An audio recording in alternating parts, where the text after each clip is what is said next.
ما شاء الله لا حول ولا قوة إلا بالله العلي العظيم. أعوذ بالله من شر الشيطان اللعين الرجيم. بسم الله الرحمن الرحيم. الحمد لله رب العالمين والعاقبة للمتقين والجنة للموحدين والنار للعاصين.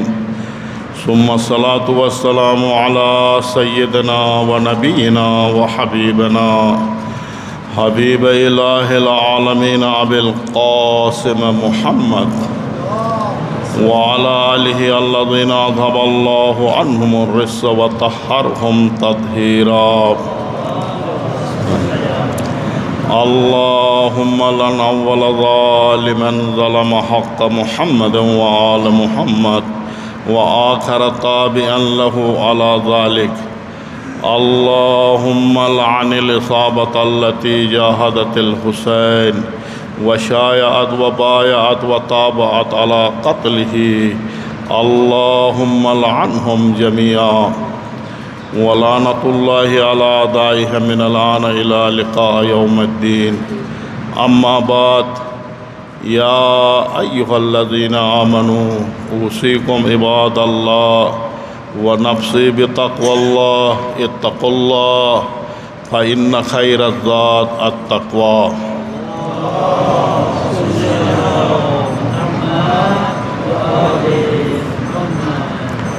میرے محترم مومنین، سب سے پہلے میں اپنے آپ کو، پھر آپ بہترین مومنین کو تقوی الہی کی دعوت دی جاتی ہے. ہمیشہ اللہ کی تقوی کو اپنائیے اور دنیا پرستی میں مصروف ہو کر خدا کو نہ بھولیے، اور یہی بہترین زاد آخرت ہے. میرے محترم مومنین، ارشاد خداوندی ہے الہاکم التکاثر. اس آیت کی اس ٹکڑے میں ارشاد خداوندی ہے الہاکم التکاثر. تکاثر نے تمہیں مصروف کر رکھا ہے، تکاثر نے تمہیں لہو و لہب میں ڈال دیا ہے، تکاثر نے تمہیں دھوکہ دے دیا ہے. تکاثر کثرت سے، اس کا مادہ کثیر، کثرت، بہت کو کہا جاتا. الہاکم التکاثر، تمہاری زیادہ خواہی نے تمہیں دھوکہ دے دیا ہے. زیادہ خواہی نے تمہیں مصروف رکھا ہے. زیادہ خواہی نے آپ لوگوں کو لہو و لہب میں ڈال دیا ہے. یہ تکاثر زیادہ خواہی کو کہا جاتا. زیادہ خواہی جو انسان کے پاس موجود ہے اس کے اوپر اکتفا نہ کرنا، اسے اپنے لیے کافی نہ سمجھنا. انسان کے پاس جو موجود چیز ہے اس سے زیادہ حریص ہونا اور زیادہ لالچ میں آنا، طمع کرنا، اسے کہا جاتا ہے تکاثر. اور انسان کی فطرت بھی ایسی ہے کہ انسان کسی چیز پر جتنا بھی ہو قانع نہیں ہوتا، اپنے پاس موجود شے کے اوپر اکتفا نہیں کرتا. اس حوالے سے روایت ہے ذوالقرنین آب حیات کی تلاش میں، جس پانی کو پینے سے انسان ہمیشہ زندہ رہتا ہے، اس پانی کے آب حیات کی تلاش میں چلتے چلتے چلتے اس حد تک پہنچ گئے جہاں ظلمت تھا، جہاں تاریکی تھی، کوئی روشنی نہیں تھی، تاریکی ہی تاریکی تھی۔ جب اس ظلمت قدہ میں چلے، اس ظلمت قدہ وادی میں قدم رکھا تو اس وادی میں کنکڑیاں تھیں۔ جب ان کنکڑیوں کے اوپر پاؤں رکھتے تو ان کنکڑیوں سے بہت اچھی پیاری دلکش آوازیں آتی تھیں۔ پاؤں پر رکھتے، نیچے کنکریاں تھیں، ان کنکریوں سے بہت دلکش جاذب آوازیں آتی تھیں۔ ذوالقرنین نے پوچھا یہ کیا چیز ہے؟ حضرت خضر علیہ السلام ان کے ساتھ تھے، انہوں نے فرمایا یہ ایسی چیز ہے جس نے اٹھایا وہ بھی پشیمان ہوگا، جو نہیں اٹھائے گا وہ بھی پشیمان ہوگا۔ چیز کے بارے میں نہیں بتایا، مجمل اس طرح بتایا یہ ایسی چیز ہے جس نے اٹھایا وہ بھی نادم و پشیمان ہوگا، جس نے نہیں اٹھایا وہ بھی پشیمان اور نادم ہوگا۔ چلتے چلتے جب اس ظلمت کے وادی سے، تاریخی سے روشنی پہ آ گئے تو ان کنکڑیوں کو کچھ لوگوں نے اٹھایا، کچھ نے نہیں اٹھایا۔ جب روشنی میں جا کر دیکھا کہ یہ کیا چیز ہے، جن لوگوں نے اٹھایا تھا دیکھا تو وہ جواہرات تھے۔ وہ وادی جواہرات کی وادی تھی۔ تو جن لوگوں نے اٹھایا تھا وہ پشیمان ہو گئے کہ ہم نے زیادہ کیوں نہیں اٹھایا۔ جن لوگوں نے اٹھایا تھا وہ پشیمان ہو گئے کہ ہم نے زیادہ کیوں نہیں اٹھایا۔ جن لوگوں نے نہیں اٹھایا تھا وہ بھی پشیمان ہو گئے کہ ہم نے کیوں نہیں اٹھایا۔ تو بس انسان کبھی بھی جو اس کے پاس موجود چیز ہے اس پہ کبھی بھی راضی نہیں ہوتا۔ انسان جس کے پاس کچھ نہیں ہے، جائیدادیں نہیں ہیں، بنگلے نہیں ہیں، سرمایہ نہیں ہے، وہ غمزدہ ہے کہ میرے پاس کیوں نہیں ہے، مغمون ہے کہ میرے پاس کیوں نہیں ہے۔ اور جس کے پاس ہے وہ بھی خوش نہیں ہے، وہ بھی مغمون ہے، وہ بھی غمزدہ ہے کہ میرے پاس اس سے زیادہ کیوں نہیں ہے۔ جس کے پاس نہیں ہے وہ بھی غمزدہ، جس کے پاس ہے وہ بھی غمزدہ، وہ بھی مغمون۔ یہ انسان کی فطرت ہے۔ غنی الاغنیاء پروردگار خوشنودہ پارا سوار لسما سمینوں باندھ بلند صلوات۔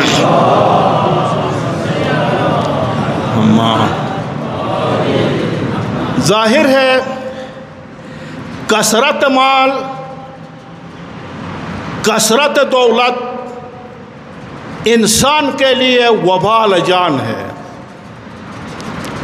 قیامت میں مواقف میں سوالات کے چیک پوسٹوں میں زیادہ ٹھہرنے کا باعث ہے۔ کم انسان کی ضرورت ادا ہو جائے، یہ انسان دنیا میں بھی آسودہ ہے، آخرت میں بھی آسودہ ہے۔ جس طرح روایت ہے رسول اسلام جب مکہ سے ہجرت کر کے مدینہ کی طرف چلے گئے تو درمیان راستہ میں ایک چرواہا سے ملاقات ہوئی جو اپنے مال مویشی کے ساتھ، بیٹ بکریوں کے ساتھ خیمہ میں چراگاہ میں تھے۔ تو رسول اسلام نے ان سے دودھ طلب کیا، دودھ مانگا۔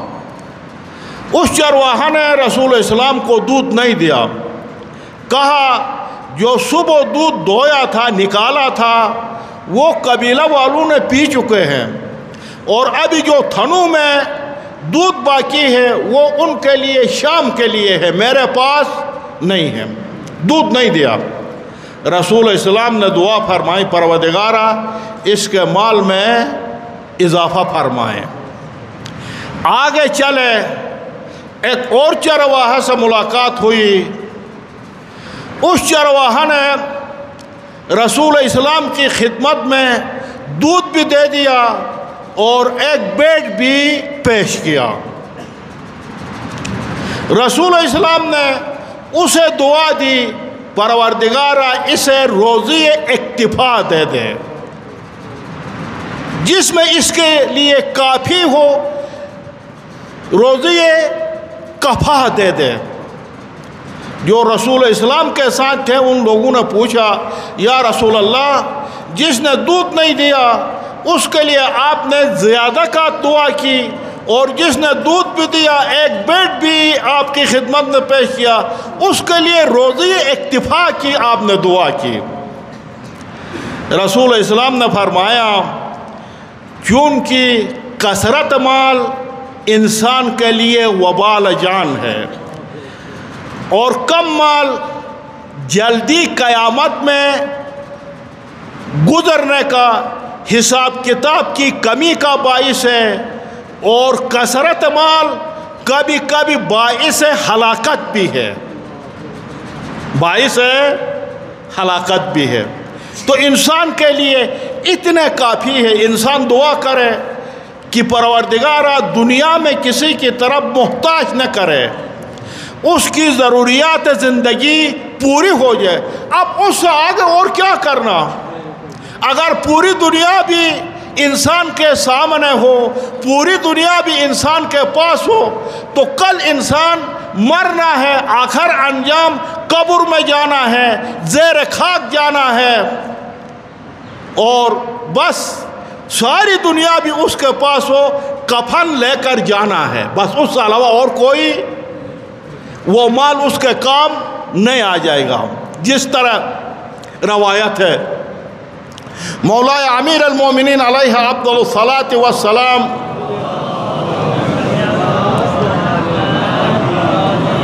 مولا کا کسی قبرستان سے گزر ہوا، قبرستان والوں کو امام نے سلام دے دیا، السلام علیکم یا اہل الغربہ، میرا سلام ہو اے غریب لوگوں، میرا سلام ہو اے تنہائی میں رہنے والوں، میرا سلام ہو اے اہل خاک، اے اہل مٹی۔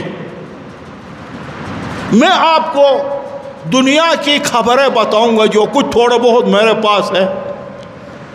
دنیا کی خبریں یہ ہے، آپ مرنے کے بعد آپ کے اموال تقسیم ہو چکے ہیں، آپ کے اموال کو، مال کو تقسیم کر چکے ہیں، اور آپ کی بیویاں دوسروں کی نکاح میں چلی گئی ہے، اور آپ کے بنائے ہوئے مکانات میں دوسرے سکونت پذیر ہے، اور آپ کے بچے، چھوٹے چھوٹے بچے ذلیل و خوار ہیں۔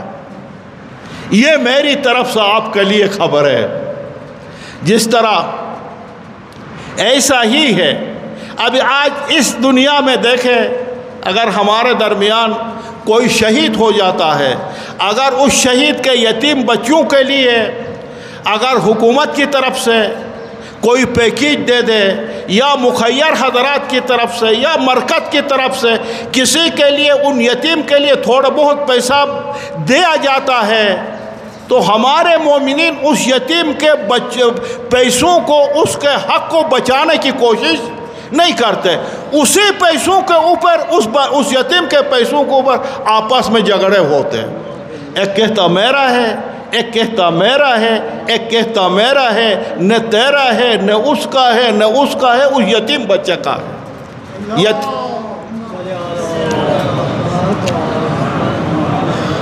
اور اس یتیم بچے کا خیال نہیں رکھا جاتا، بس اس کو، اس یتیم کے مال کو کھانے کے در پہ ہے، دنبال میں ہے۔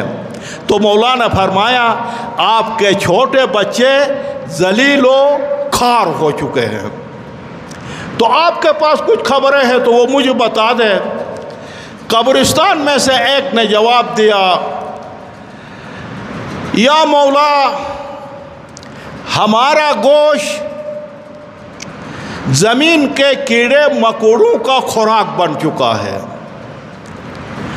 ہماری ہڈیاں بن بن سے جدا ہو چکی ہے۔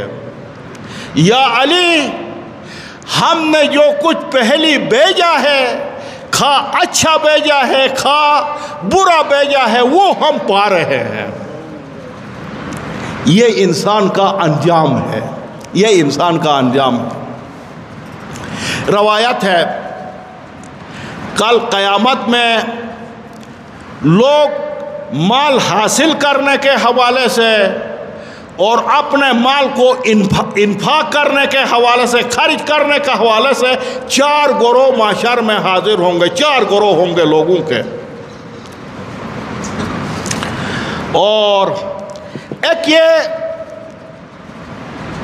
کہ حرام سے کمائے گا، حرام میں خرچ کرے گا۔ ایک وہ ہے کل قیامت میں اس کی کمائی کسب حرام ہوگی، حرام سے کمائے گا اور وہ خرچ بھی حرام میں کرے گا۔ ایک یہ کہ حلال سے کمائے گا اور خرچ کرے گا حرام میں۔ 2، تیسرا یہ کہ حرام سے کمائے گا اور خرچ کرے گا حلال میں۔ اب حرام سے کمائے، شراب خانہ کھولو اور فحاشی کا اڈے کھولو، چرس کا اڈے کھولو اور اس سے پیسہ جمع کرو، زیارت پہ جاؤ، حج پہ جاؤ۔ حرام سے کماؤ اور حلال میں خرچ کرو۔ یہ 3 گروہ ہالک ہے، ہلاک ہے، ناجی نہیں ہے۔ پھر کون سا؟ حلال سے کمائیں، حلال میں خرچ کریں، یہ ناجی ہے، یہ لوگ کامیاب ہے۔ آج کے بعد بخیر سونے پارا مولا علی باندھ بلند صلوات۔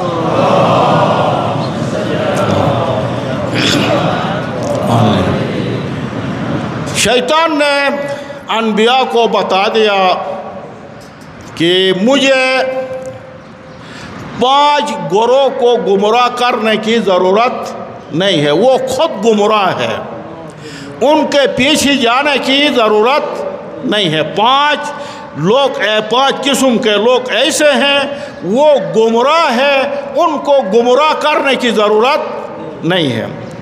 سب سے پہلے انسان عجول، جلباز، جلدی کرنے والا گمراہ ہے۔ دوسرا بخیل، کنجوس انسان گمراہ ہے۔ تیسرا بد اخلاق۔ چوتھا جو ہمارا بحث ہے حریص انسان۔ 5واں حسد کرنے والا، یہ ہلاک ہے۔ خدا نہ خواستہ کسی معاشرے میں ایک دوسرے کے لیے ہمدردی نہ ہو، حسد ہو، کینہ ہو، بغض ہو، تو پھر وہ قوم گمراہ قوم ہے۔ حاسد قوم کامیاب نہیں ہو سکتی۔ ایک دوسرے کے ساتھ حسد کرے، یہ کامیاب قوم نہیں ہے، بلکہ ایک دوسرے کے ساتھ ترقی کے میدان میں، ہر میدان میں حسد نہ کرے، بلکہ ایک دوسرے کے ساتھ تعاون کرے، ایک دوسرے کے ٹانگ کھینچنے کی کوشش نہ کرے حسد کی وجہ سے، تو یہ قوم کامیاب ہوتی۔ پروردگارہ بحق انوار طیبہ چہاردہ معصومین اس بری صفات سے ہمیں محفوظ فرما۔ پروردگارہ بحق انوار طیبہ چہاردہ معصومین ہمارے دلوں کو نور معرفت محمد و آل محمد سے منور فرما۔